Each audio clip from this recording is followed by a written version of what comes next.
Hello friend, and welcome to this fourth installment of this how to mod your Xbox One and or PS4 server on the Nitrado website. So far, there have been a vast majority of gamers who have benefited from these episode guides. However, there is a lower percentage of gamers who are absolutely clueless when it comes to modifying their DayZ servers. Don't hide, you know who you are. In this video, I will break down the meaning of the more important values you need to focus on in order to properly increase the loot rate for your server. I will be uploading more advanced guides to show you how to modify player and helicopter spawns and how to create custom loadouts and much more. So consider subscribing and turning on the notifications to stay up to date with the latest information. Let's get started.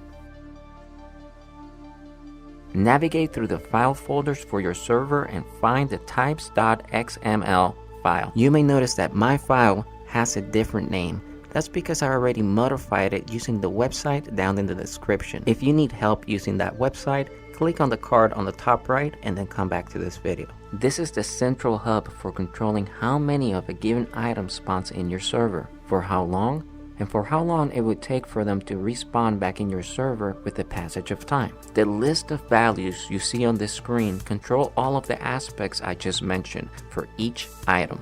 So in order to properly modify your server, you need to understand what each one of these values means. So let's break them down.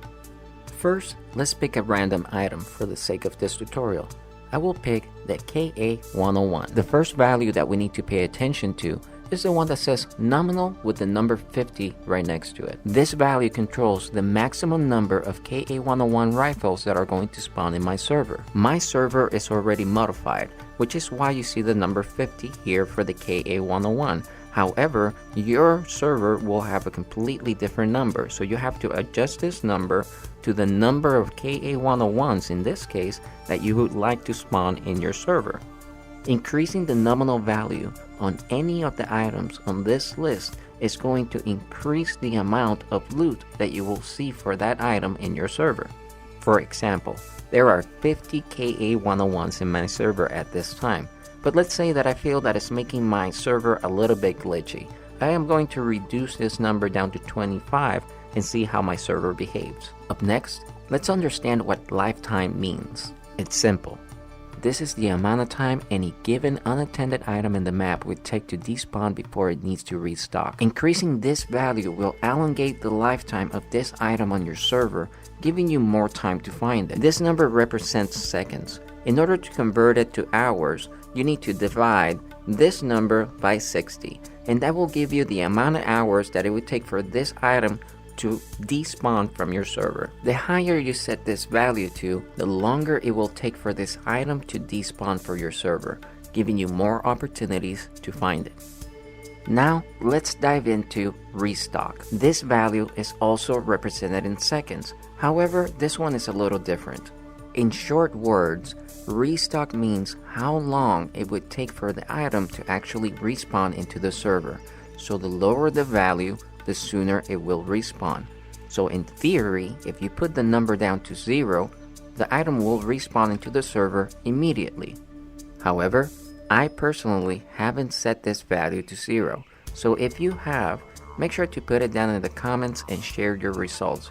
I'm sure the community will benefit greatly from your input. Next, we have minimum, or MIN for short. What this means is that the server keeps account of how many of these items are active on your server. If a player despawns with this item, the counter will drop by 1. Once it reaches the value number you set in this section, it will spawn a new item for that category. So for example, if your nominal number is 50, like in my server, it won't start to respawn new KA101s until it reaches the number set in this value here. So I'm going to set this value to 25. That means that once it reaches 25 inactive KA101s, my server will start to replace them by respawning new ones. If this episode guide is making sense to you up to this point, make sure to smack the like button. Let's move on to the next one. The last set of values I will go over in this episode guide are the quantity minimums and quantity maximums, or quant min, quant max. These two values control how much of an item in percentage will spawn inside of a container or a magazine. What that means is that you can spawn an item, like a container or a magazine, with bullets or water or fuel already in it.